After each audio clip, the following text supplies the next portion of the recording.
여러분은 인간관계를 정리해 보신 적이 있나요? 정리하신 이유는 무엇인가요? 그 전에 무슨 징조가 있었나요? 아마 많은 분들이 인간관계를 정리하기 전 이 신호들을 한 번쯤은 모두 경험해 보셨을 거라 생각합니다. 오늘은 여러분과 함께 억지로 붙잡아 봤자 의미 없는 인간관계가 끝났다는 신호와 정리하는 것이 좋은 사람의 특징에 대해 알아보려고 합니다. 첫 번째, 대화가 줄어든다. 대화의 단절은 관계의 종말을 알리는 가장 명백한 신호 중 하나다. 상대와의 대화가 점차 줄어들고 더 이상 서로에게 할 말이 없다는 사실을 깨닫게 된다면 이는 관계는 파국을 향해 가고 있다는 증거다. 대화는 인간관계의 기본적인 요소이며 대화가 없어진다면 그 관계는 이미 깊은 침체에 빠져 있음을 의미한다. 이러한 상황에서 더 이상 억지로 대화를 이어가려 하는 것은 관계를 되살리는데 별다른 도움이 되지 않는다. 오히려 대화가 단절되었다면 그 관계는 이미 끝났음을 받아들이는 것이 현명하다. 서로에 대한 관심이 사라지고 상대방의 행동이나 감정에 무관심해지는 순간 그 관계는 이미 끝나가고 있음을 알 수 있다. 관심은 인간관계에서 중요한 동력이며 이 관심이 사라질 때 관계는 더 이상 유지될 수 없다. 만약 상대방이 더 이상 당신에게 관심을 기울이지 않는다면 그 관계는 이미 사라졌다고 볼 수 있다. 이런 상황에서 더 이상 상대방의 관심을 끌기 위해 애쓰는 것은 무의미하며 인간관계를 정리하는 것이 낫다. 두 번째, 약속을 어기기 시작한다. 인간관계가 끝나가고 있다는 또 다른 징조는 신뢰의 약화다. 신뢰는 인간관계의 근본적인 기반을 이룬다. 그러나 신뢰가 흔들리기 시작하면 인간관계가 무너지는 것은 시간 문제다. 만약 상대방이 거짓말을 하거나 중요한 약속을 어기며 이로 인해 신뢰가 깨진다면 그 관계는 이미 심각한 위기에 처해 있음을 알 수 있다. 이때의 신뢰 회복은 쉽지 않으며 대부분의 경우 관계의 파국으로 이어진다. 그 관계에서 더 이상 신뢰를 얻을 수 없고 불행함만 느끼고 있다면 인간관계를 유지한다 해서 무슨 의미가 있겠는가? 인간관계의 목적은 서로에게 기쁨과 행복을, 도움과 격려를 주는 것이다. 그러나 더 이상 그 관계에서 행복을 느끼지 못하고 오히려 스트레스나 불편함을 느낀다면 그 관계는 이미 끝나가고 있음을 암시한다. 이때의 관계는 더 이상 지속될 가치가 없고 그 관계를 정리하는 것이 바람직하다. 어쩔 수 없이 사정이 생겨서 약속을 한두 번 정도는 어길 수 있다. 하지만 사정이 있더라도 미안해해야 하는 것이 인간의 도리이고 반복되지 않도록 주의해야 하는 것이 인간관계에서의 예의임에도 불구하고 약속을 어기는 것은 물론이거니와 약속을 했다는 사실조차 잊어버리고 상습적으로 약속을 어기는 사람이 있다면 그런 인간관계는 하루빨리 정리하라. 세 번째, 함께 있는 시간이 불편해진다. 인간관계가 끝났다는 확실한 신호는 함께 있는 시간이 불편해지는 것이다. 과거에는 상대방과 함께 있는 것만으로도 재미있고 기쁨을 느꼈다면 이제는 그들과 함께 있는 시간이 오히려 불편하고 어색하게 느껴진다. 대화가 끊기거나 침묵이 어색해지는 순간이 늘어나며 그 순간이 길어질수록 관계는 더욱 소원해진다. 이때 느끼는 불편함은 단순한 기분의 변화가 아니라 상대방과 내 사이에 정이 떨어지고 있음을 나타내는 명확하고 무시하면 안 되는 신호다. 내가 귀찮고 힘들어하는 만큼 그 친구 또한 나를 만나는 것을 귀찮고 힘들어할 가능성이 매우 높다. 인간관계는 일방이 아닌 쌍방이기 때문이다.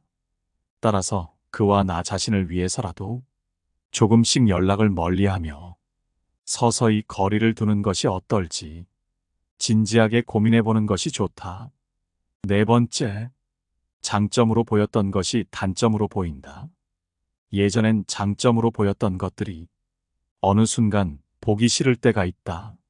이는 상대방과 내 사이의 관계가 끝을 향해 가고 있기에 상대방의 행동이나 습관이 더 이상 용납되지 않는 것이다. 인간은 누구나 결점이 있으며 초기에는 이러한 결점을 받아들이고 이해하려고 노력한다. 하지만 정이 떨어지기 시작하면 그 결점이 더 이상 용납되지 않고 오히려 짜증이나 불만의 원인이 된다. 작은 실수나 사소한 행동에도 예민해지며 이는 관계의 끝을 예고하는 징조다. 이러한 변화는 서로에 대한 이해와 인내심이 사라지고 있음을 의미한다. 인간관계는 끊임없이 변화하는 과정 속에 있다. 이 과정에서 정이 떨어지는 순간을 인식하고 그에 맞는 적절한 대응을 하는 것이 필요하다. 억지로 관계를 이어가는 것은 오히려 자신에게 더 큰 고통을 줄 수 있다. 5번째, 남의 걸 거저 먹으려고 하는 사람 피하라. 자기 돈은 소중히 여기는 사람이지만 남의 돈은 함부로 쓰는 사람들이 있다. 이들은 자신이 돈을 쓸 때는 매우 신중하지만 남의 돈을 쓸 때는 전혀 신경 쓰지 않는다. 이런 사람들을 알아보려면 함께 식사를 해보면 된다. 자신의 돈이 아닌 상황에서는 비싼 메뉴를 고르지만 자신이 계산할 때는 가장 저렴한 것을 선택한다. 심지어 커피 한 잔도 사기 싫어하는 사람들이 있다. 이들은 다른 사람이 돈을 내는 것을 당연하게 여기며 나의 돈만 소중하게 생각한다. 또한 이런 사람들은 기본적으로 이기적이며 다른 사람에 대한 배려와 존중이 부족하다. 이러한 성향은 돈뿐만 아니라 시간에서도 나타난다. 약속을 자주 어기거나 시간을 지키지 않는 사람일 확률이 높다. 자신의 시간은 소중하게 여기지만 다른 사람의 시간은 무시하는 사람은 멀리하는 것이 좋다. 경고를 했음에도 불구하고 습관이 개선되지 않는다면 그 사람은 바뀌기 어렵다. 3살 버른 80까지 간다는 말이 있다. 이런 사람을 내가 고칠 수 있다고 생각하지 말고 적절히 거리를 두는 것이 현명하다. 사람은 누구나 자신의 이익을 우선시하는 경향이 있다. 그러나 사회생활에서 중요한 것은 타인을 배려하는 마음이다. 함께 살아가는 사회에서는 서로의 이익을 존중하고 공정하게 대하는 것이 중요하다. 만약 어떤 사람이 자신의 이익만을 챙기고 타인을 배려하지 않는다면 그 사람과의 관계는 오래가기 어렵다. 우리는 타인과의 관계에서 상호 존중과 배려를 통해 더 나은 사회를 만들어갈 수 있다. 그러므로 자신만을 생각하는 사람보다는 함께 성장할 수 있는 사람들과 관계를 맺어라. 이러한 노력은 우리의 삶을 더 풍요롭게 만들고 진정한 인간관계를 형성하는 데 도움을 줄 것이다. 6번째, 거절해도 계속 요구한다. 누군가에게 부탁을 한다는 것은 그 사람의 시간과 노력을 요구하는 것이다. 그래서 상대방에겐 거절할 권리가 있고 상대방이 거절했을 때는 아쉬워하며 들러붙기보다는 그 의사를 존중하는 것이 기본적인 예의다. 하지만 일부 사람들은 이런 예의를 무시하고 계속해서 부탁을 한다. 이런 행동은 여러 가지 문제를 일으킨다. 먼저 상대방의 의사를 무시하는 것이 문제다. 아니오라는 대답을 듣고도 계속 요구하는 것은 상대방의 결정을 인정하지 않겠다는 뜻이다. 게다가 이런 행동은 상대방의 시간과 에너지를 빼앗는 것과 같다. 거절했음에도 반복되는 부탁은 상대방에게 큰 부담이 된다. 같은 대답을 해야 하는 스트레스와 심리적 압박감은 상대방의 일상을 방해하고 크게 불편하게 만든다. 특히 문제는 이런 행동을 하는 사람들 중 일부는 자신의 태도가 잘못됐다는 것을 깨닫지 못한다는 점이다. 그들은 종종 좋은 것이니까 당신을 위해서라는 말로 자신의 행동을 정당화하려 한다.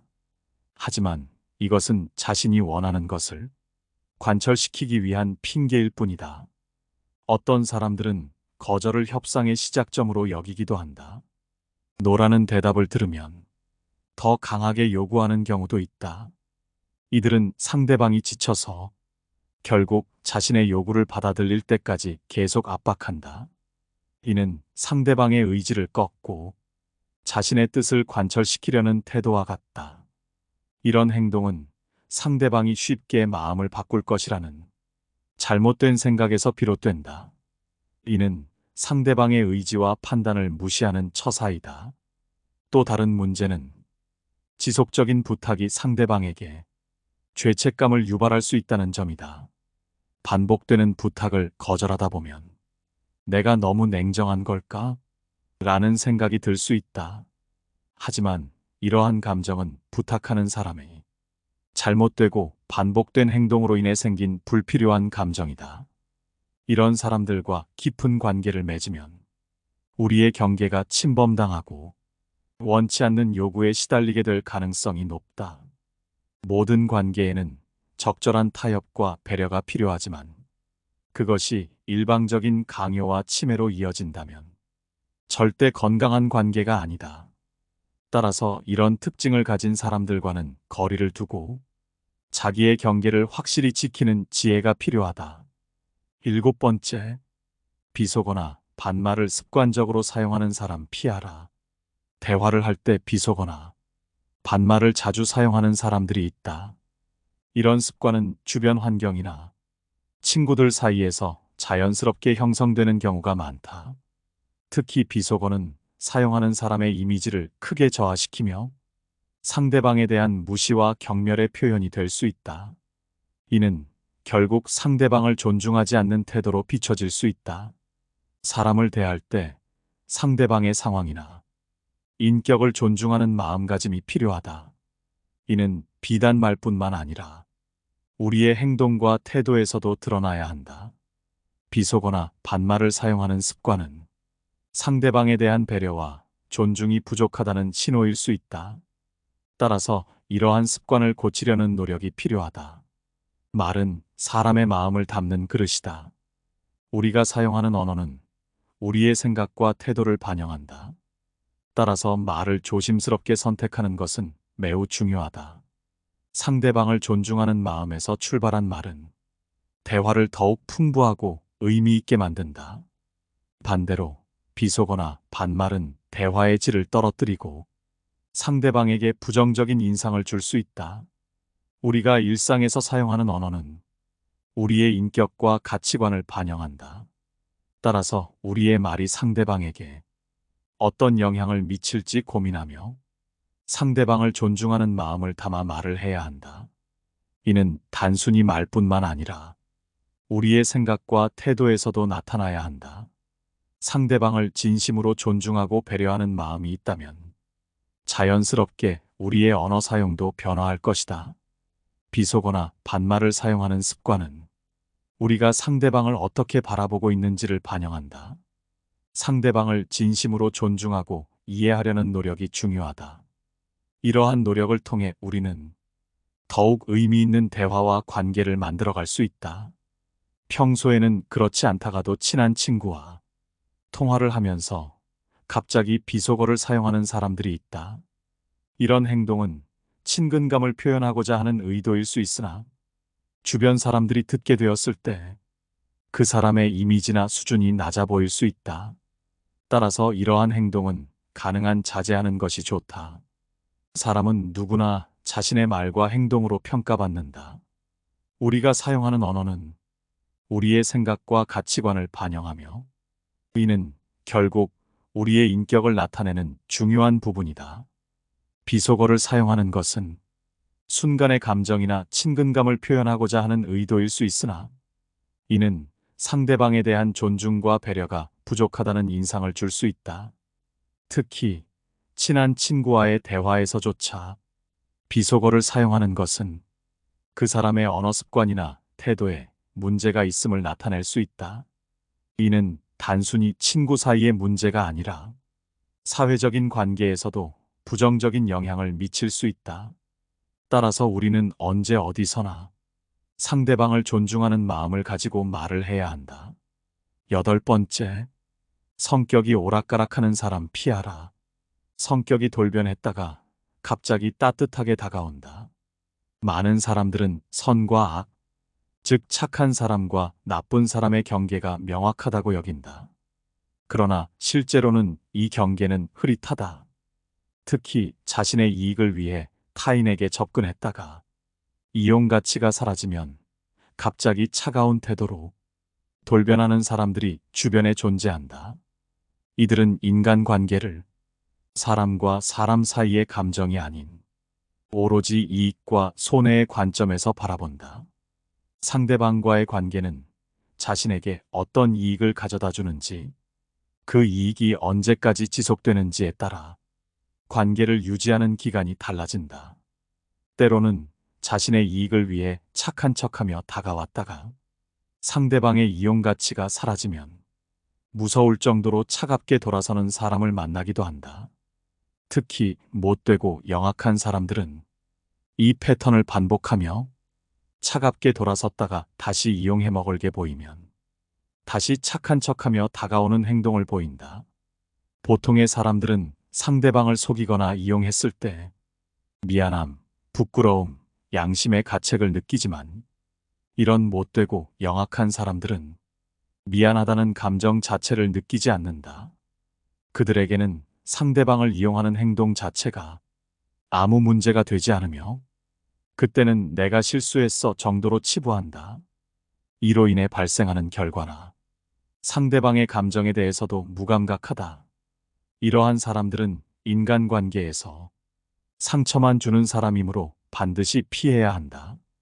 이런 사람들은 상대방의 감정이나 생각을 무시하거나 중요하게 생각하지 않아 상대방의 부정적 반응에도 타격이 거의 없고 민감하게 반응하지 않는다. 여기서 보이는 나쁘게 영악한 사람의 가장 큰 특징은 그들에게 일관성이 없다는 것이다. 그들이 행하는 행동 자체가 자기 모순인데도 그런 건 아랑곳하지 않는다. 영악한 사람은 자신의 이익을 위해 상황에 따라 말과 행동을 바꾼다. 그렇기엔 누군가 이용하고 떠났다가 다시 돌아오려고 하거든 절대 받아주지 마라. 한 번이 어렵지 두 번은 무척 쉬움을 명심하고 인간관계에 적용하라. 9번째, 밥 얻어먹고 커피조차 안 사는 사람 피하라. 사람들과의 관계에서 중요한 요소 중 하나는 상호주의다. 상호주의는 서로 주고받는 관계를 통해 신뢰를 쌓고 관계를 발전시키는데 상당히 중요한 역할을 한다.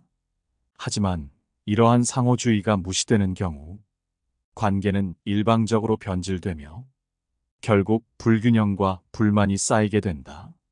밥을 얻어먹고도 커피 한 잔 사지 않는 사람과의 관계가 바로 그런 경우다. 이러한 행동은 단순한 무례함을 넘어서 그 사람의 근본적인 가치관과 태도를 반영한다고 볼 수 있다. 밥을 얻어먹고 커피를 사지 않는 사람은 타인의 호의를 당연하게 여기는 경향이 있다. 이는 상대방의 배려나 노력을 전혀 인정하지 않는 태도에서 비롯된다. 예를 들어 누군가가 당신에게 밥을 사줬다면 이는 단순히 돈을 지출한 것이 아니라 그 사람의 시간과 에너지를 쓴 것이다. 그러나 그 대가로 커피 한 잔조차 사지 않는다면 그 사람은 타인의 호의를 가볍게 여기고 그저 자신이 얻는 이익에만 집중하는 것이다. 이러한 사람과의 관계는 결국 불만과 갈등으로 이어질 수밖에 없다. 이러한 사람들은 종종 이기적인 성향을 가지고 있다. 밥을 사주었을 때 작은 성의조차 보이지 않는 것은 그 사람의 마음속 깊이 자리 잡은 이기심을 드러내는 것이다. 그들은 자신의 이익을 최우선으로 생각하며 타인의 감정이나 상황은 고려하지 않는다. 어떤 사람이 반복적으로 밥을 얻어먹으면서도 한 번도 커피를 사지 않는다면 이는 단순한 실수가 아니라 의도적인 행동일 가능성이 크다. 이들은 항상 자신이 얻는 것에만 집중하며 타인에게 무엇을 줄 수 있는지에 대해서는 무관심하다. 이런 행동은 그 사람의 관계에 대한 태도를 나타낸다. 관계는 주고받는 것이며 이는 단순히 물질적인 것이 아니라 정서적인 교류도 포함한다. 이런 사람은 인간관계의 본질을 이해하지 못하고 타인을 단순히 자신의 필요를 충족시키기 위한 이용해 먹을 수단으로 여긴다. 이런 태도를 가진 사람과의 관계는 지속될 수 없다. 시간이 지날수록 불균형이 커지고 결국에는 관계가 깨질 수밖에 없다. 10번째, 욕심과 탐욕이 지나친 사람 피하라.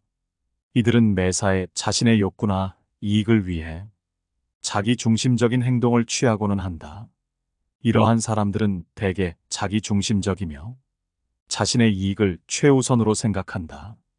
사람인 이상 어느 정도의 욕심은 있지만 이러한 부류의 사람들은 그것이 너무 지나치다. 이러한 욕심과 탐욕이 너무 큰 경우 다른 사람들의 필요나 이익을 감안하지 않고 오로지 자신의 이익만을 추구하기 때문에 다른 사람들에게 돌아갈 이득도 빼앗고 심지어는 해치기도 하며 손해를 입힐 수도 있다. 이런 사람을 알아보기 위해서는 공통적으로 갖고 있는 특징을 살펴보아라. 우선 그들은 자기중심적이다. 자기중심적인 사람들은 남이 잘 되는 것에 관심이 없다. 오로지 자신의 이익과 만족을 최우선으로 생각한다. 이들은 자신의 욕구와 필요를 다른 사람들보다 더 중요하게 생각한다. 그렇기에 대부분의 사람들처럼 모두가 함께 나눠 갖는다든지 서로 밥을 한 번씩 산다든지 하는 일반 사람들의 생각을 갖고 있지는 않다. 게다가 그들은 만족하지 못한다. 이러한 사람들은 자신의 욕구와 만족을 얻기 위해 끊임없이 갈구한다. 그러나 이것이 결코 충족되지 않기 때문에 그들은 자신의 욕심과 탐욕을 더욱더 부리게 된다. 채워지지 않는 만족을 채우려고 계속해서 타인을 이용하려는 성향 또한 가지고 있다. 그렇기에 종종 다른 사람들을 이용하려고 하며 남에게 잘 대해주는 것 또한 그 사람을 이용하기 위한 수단에 불과하다. 이들은 대개 물질적인 욕망이 매우 강한데 자신의 부유와 사치를 위해서는 수단과 방법을 가리지 않으며 이를 위해 다른 사람들을 이용하는 것에 거부감 따위는 전혀 없다. 심지어는 가족 간에도 이용하며 오로지 자신이 부유해지는 것에만 관심이 있다. 이런 사람들일수록 다른 사람이 잘 나가는 것에 대해 엄청난 시기와 질투를 한다. 타인의 성공에 대한 부러움이 엄청나기에 그 사람들을 인정하려 하지 않는다. 그들은 자신의 욕구와 비교하여 다른 사람들의 성공을 인정하기 어려워하며 종종 그들의 성공을 부정적으로 평가한다. 저 사람은 운이 좋아서 그래. 저 사람은 집이 잘 살아서 그래. 나도 운만 있었으면 저 사람보다는 낫지. 라는 말을 달고 사는 것이 이들의 특징이다. 이러한 욕심과 탐욕에 물든 사람들은 자신의 이익을 추구하기 위해 무엇이든 할 수 있다는 생각을 가지고 있다. 그렇기에 잘난 사람은 이용하려 하고 자기보다 못나 보이는 사람은 경멸하고 무시하는 경우가 많다. 또한 욕심과 탐욕을 부리는 사람들은 만족할 줄 모르고 끊임없이 더 많은 것을 원하며 이로 인해 다른 사람들을 배척하거나 상처를 주는 경우가 있다. 이러한 태도는 인간관계에서는 최악으로 결코 상호 소통이 안 되는 사람이기에 인간관계에서 도태될 수밖에 없다. 따라서 우리는 그런 사람들과 친하게 지내는 것이 아닌 최대한 거리를 멀리해야 한다. 그 사람과 함께 있는 것만으로도 나 또한 그런 사람으로 비춰지기에 내 주변의 인간관계 또한 무너지고 나 또한 그런 사람의 영향으로 인해 탐욕스러운 성격이 될 수 있기에 반드시 거리를 두어라. 억지로 붙잡아봤자 의미 없는 인간관계가 끝났다는 신호와 정리하는 것이 좋은 사람의 특징에 대해 알아보았습니다. 오늘 함께 알아본 이 지혜들이 어떠셨나요? 여러분의 소중한 경험담이나 더 좋은 의견이 있으시다면 편하게 댓글로 남겨주시기 바랍니다. 늘 시청해주셔서 감사드리며 영상은 이것으로 마치도록 하겠습니다. 감사합니다. 깨달음의 광장입니다.